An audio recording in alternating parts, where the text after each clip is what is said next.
అమ్మ, అమ్మమ్మ ఆవకాయ. ఎప్పుడు బోరు కొట్టదు. మరి నిజమే కదా! ఆవకాయ అంటే ఇష్టం లేని వాళ్ళు ఎవరన్నా ఉంటారా అండి చెప్పండి? నేనైతే మా ఇంట్లో నాకు తినడానికి ఇంకేం ఆప్షన్ లేదన్నప్పుడు తొక్కు ఉంటే చాలని చెప్పి ఫుల్ తినేస్తా అనమాట. మంచిగా ఆమ్లెట్ ఏసుకొని.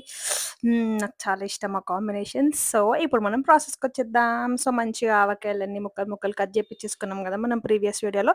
సో, ఉప్పు, కారం ఇంకా ఏవేవైతే మసాలాలు కావాలో అవన్నీ యాడ్ చేసేస్తున్నాం. సో, నిజం చెప్పాలంటే మా ఇంట్లో మా మమ్మీ కంటే మా చిన్నన్న పెట్టిన పచ్చడే చాలా బావుంటది. చిరబోయిన కాందన వాళ్ళకి తొక్కు పడదంట గైస్. పాడు తొక్కు వంతన లేదంట. ఓ తొక్కు కూడా వంతన ఉందా?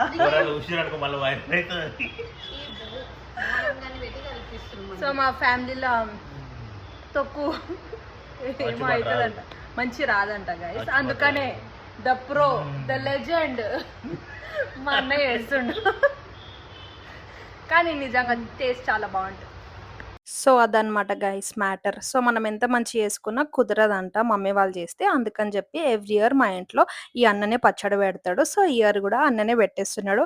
ఇంకా లాస్ట్‌కి మనం కొన్న జాడీలో మొత్తం ఏసేస్తున్నాడు. అప్పటినుంచి మేమందరం దీనికోసం కదా వెయిట్ చేసింది. అలా చేసేసిన గిన్నెలో వేడి వేడి అన్నం ఏసుకొని అందరం ఒక్కొక్క ముద్ద కలుపుకొని తిందామని ఎప్పటినుంచో వెయిట్ చేస్తుండే. ఫైనల్లీ ఆ మూమెంట్ వచ్చేసిందనమాట. సో, ఫస్ట్ ముద్ద మాత్రం నాకే గైస్. ఎందుకంటే ఫస్ట్ నుంచి నేనే వెయిట్ చేస్తుండే తినడం కోసం. నెక్స్ట్ మా అక్క గూడా తినేసింది. సో, ఇంకా నెక్స్ట్ మా చిన్నన్న టర్న్. ఇట్లా అందరూ ఒక్కొక్కళ్ళొచ్చి తింటుండే. మా తమ్ముడు, మను, జున్ను అందరూ వీళ్ళందరూ సూపర్, సూపర్ చాలా బావుందని చెప్తుండే.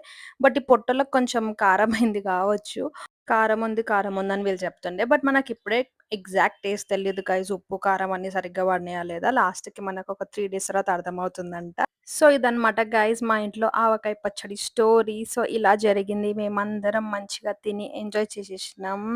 సో, మీకు కూడా ఈ వీడియో నచ్చినట్టయితే please subscribe to my channel.